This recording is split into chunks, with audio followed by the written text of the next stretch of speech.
In this video, we're going to be discussing section 4.1, graphing quadratic functions in standard form.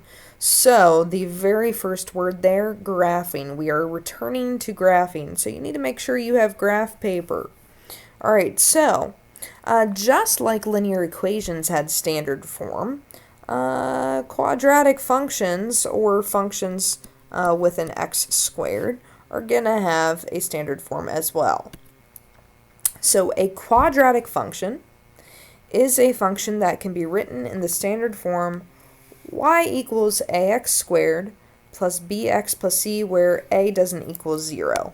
What that a doesn't equal 0 is saying is you will see an x squared. Alright, and that's going to be your highest power. Alright, the graph of a quadratic function is called a parabola. So I will say cup down, cup up. It's going to look like a nice curve. It's going to be a little bit more sharp towards your vertex, not a full U. Alright, so my parent function. The parent function for the family of all quadratic functions is f of x equals x squared. Just an x squared. We're not adding in any coefficients here. We're not adding in an x or a constant, just x squared. So, the graph of x squared, my parent function, is the parabola shown below. The lowest or the highest point is called the vertex. So here, with just a regular x squared, is my lowest point.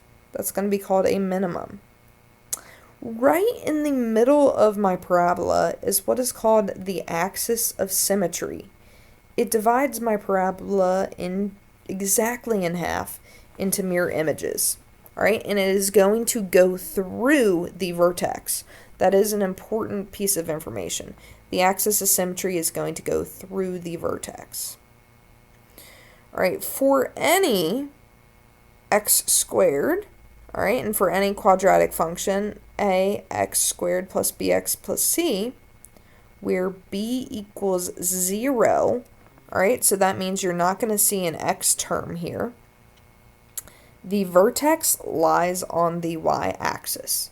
So if you don't have a b, that means you don't see any x terms.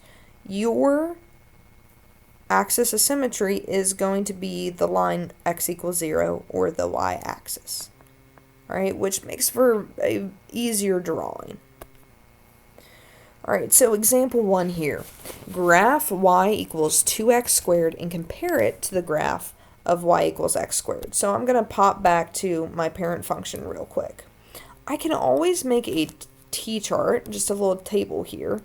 Alright, if I plug in -2, -1, 0, 1, 2, right, what's -2 squared? 4, -1 squared, 1, 0 squared, 0, 1 squared is 1, 2 squared is 4. Alright, if you see those points, 0, 0, 1, 1, 2, 4. 0, 0, 1, 1, 2, 4, and then I reflect those. Alright, that's how I am to draw my parent function really, really quick. Okay, so compare the graph. Of course you can make a t-chart. So I'm going to make a table of values for y equals 2x squared. Alright, so as you can see, we're just keeping the numbers really small, between -2 and 2. Alright, and I plot those points and I'm comparing my graph. So what did that 2 out in front do? Alright, looking at my red graph, it looks like it's going up just a little bit quicker. It's a little bit skinnier of a graph.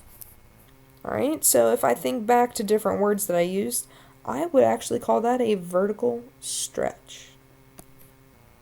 Alright, so you want to plot your points and draw a smooth curve, and then comparing it. So they both open up, and they both have the same vertex and axis of symmetry.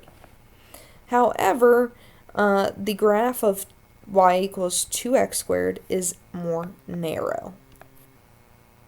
Alright, so here in example 2, we're going to continue to compare the graphs. But as you can see, I now have a different a value, and now I have a c entered in there as well. So make a table of values. All right, here's my table of values. I'm just plugging and chugging from here. And then I'm plotting my points. And make sure that you end up connecting those points with a smooth curve. Okay, so I'm plotting all those points, connecting them with a smooth curve. And I'm going to make some observations in comparison to my parent function, which I'm going to graph really quick, 0, 0, 1, 1, 2, 4, and reflect. Okay, so comparing, my parent function opens up. Sorry, there's a formatting error right here. My blue function, my parent function, opens up, and this one happens to open down. All right, one other thing is this function, let me go back to the picture here, it looks a little bit wider. It looks like it's a little bit fatter, so we're going to call it wider. Right, and then last but certainly not least, its vertex is 3 units higher. Coincidence? I think not. So let's check out some guided practice for you guys to tackle on your own. Feel free to pause the video and see what you get.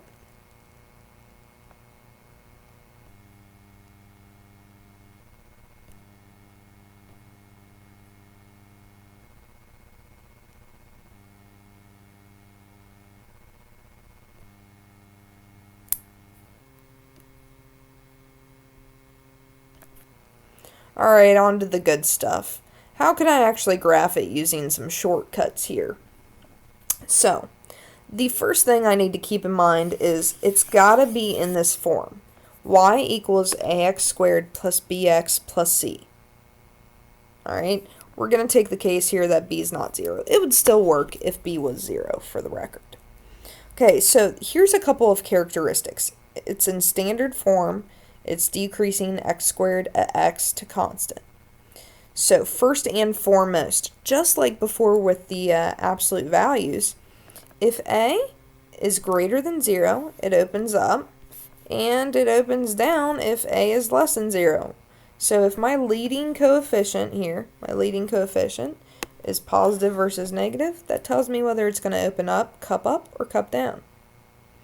Okay, the graph gets more narrow when the absolute value of a is greater than 1. So we are talking about 2. We're talking about negative 2. We're talking about 3 halves. We're talking about negative 8 sevenths. Negative 8 sevenths. Things like that the absolute value are greater than 1. Okay? We also call that a vertical stretch. And when the graph gets wider, so for example 1/2, 1/3, 0.7, when the absolute value of a is less than 1, the graph gets wider, and we would call that a vertical shrink. Okay, so the axis of symmetry. This is going to be one of the best things that I remember and should take note on. X equals the opposite of b over 2a. X equals the opposite of b over 2a. Okay, that's my axis of symmetry. That is also the x-coordinate for my vertex. So if you find that number and plug it back in, you are going to get a y value for your vertex. So you'll actually have a full point. And then the last thing I've got is the y-intercept is c. So whatever this number is, whatever it is, that's where I'm crossing the y-axis. So let's put all of this to use. Okay, y equals 2x squared minus 8x plus 6. The first thing I want to do is identify what a, b, and c are. Alright, if I want to use any of that information, any of those formulas, I need to know what a is. A is 2, b is negative 8, and c is 6. Okay, so because a is greater than 0, the parabola is going to open up. And then I want to find my vertex. So I need to calculate the x-coordinate of my vertex, or the axis of symmetry, which is the same thing. So I need a formula, and that formula is the opposite of b over 2a. Well, I have the opposite of negative 8 over 2 times a, which is 2.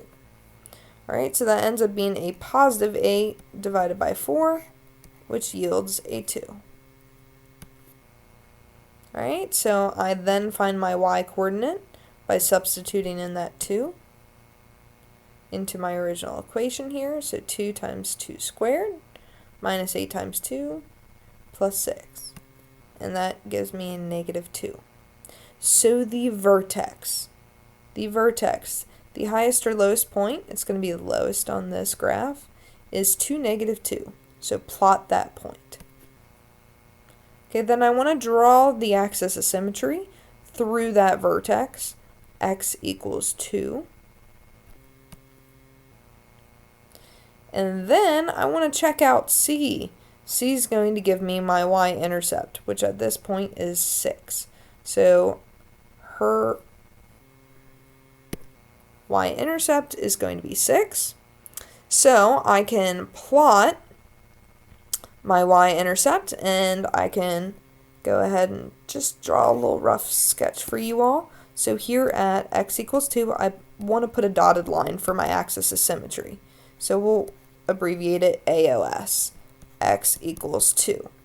Alright, so if I'm at 0, 6, let's say that's right here, I want to reflect it over the axis of symmetry, alright, the same distance. So that lands me at 4, 6. Right, and there's your little picture that's starting to build. And then I want to evaluate the function. Since I've got 0, 6, and I've got this point over here, I want to go ahead and fill in what 1 would be. So I substitute 1 into my equation, and I get 0. Alright, so I'm going to plot 1, 0, and 3, 0.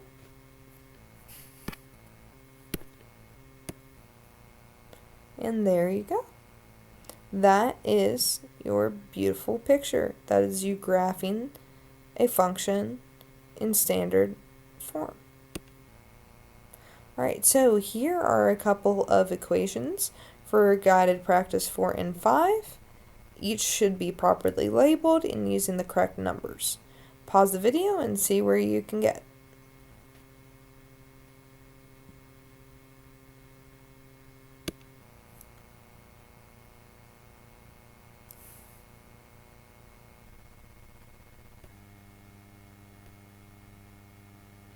Alright, and here for guided practice 6, I have f of x equals negative 1/3 x squared minus 5x plus 2.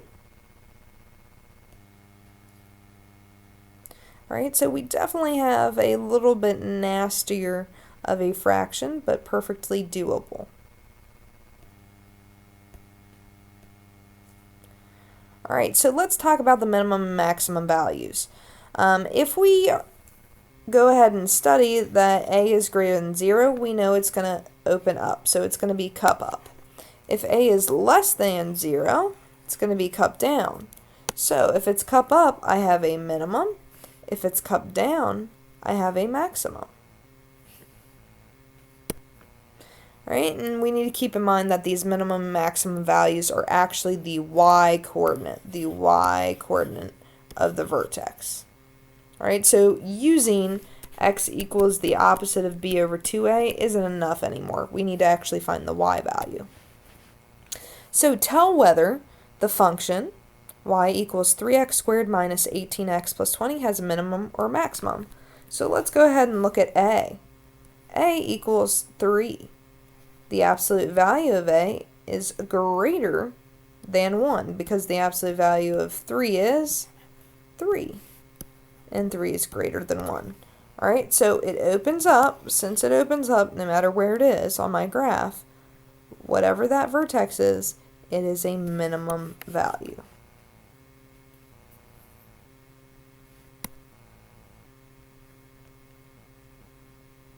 Alright, and you can of course use your graphing calculators if you have them to do a little bit of work here.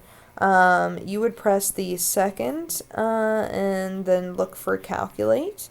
Right? You should be able to find a minimum or a maximum or intersection points like that in your settings.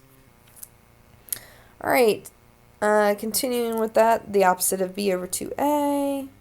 We worked it out and we got 3, negative 7. Alright, so my actual minimum value is the y value of -7. You can check that answer on a graphing calculator. Alright, so looking here in example 5, we have go-karts. A go-kart track has about 380 racers per week and charges each racer $35 to race. The owner estimates that there will be 20 more, so I'm going to be adding 20, racers per week for every $1 reduction. Alright, so I've got two things moving. I'm subtracting money and I'm adding people.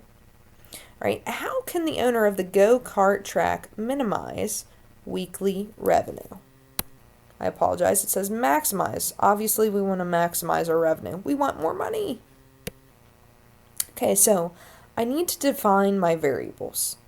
Let x represent the price reduction, so r of x represents the weekly revenue. And then we are going to do this thing called writing a verbal model. Alright, that is just one way to organize this information. So then write and simplify a quadratic function.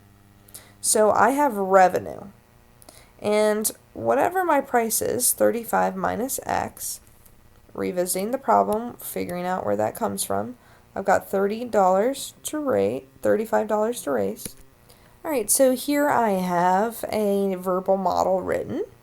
For the attendance, it says we already have 380 racers, but if it drops, we'll end up with 20 more. So that is 380 plus 20x. And then my price, I have 35 minus x. Alright, making sure to FOIL and then combine my like terms. I end up with r of x equals negative 20x squared plus 320 plus 13,300. Alright, so find the coordinates of x, r of x of the vertex. So I'm going to be using the opposite of b over 2a on this equation. Okay, so the opposite of b over 2a is actually a really nice number, 8. So in order to fully answer the problem, I need to find my full vertex, which means I need to plug that 8 back in and solve for y. Or r of 8, in this case, is 14,580. So, the vertex should occur at 8, 1458, 0, which means the owner should reduce the price per racer by $8 in order to increase the weekly revenue to $14.58. Alright, so here's a couple of guided practice for you. Use the formula, the opposite of b over 2a, to find the x value for the axis of symmetry and for the vertex, and then sub that back in to find your max and your min.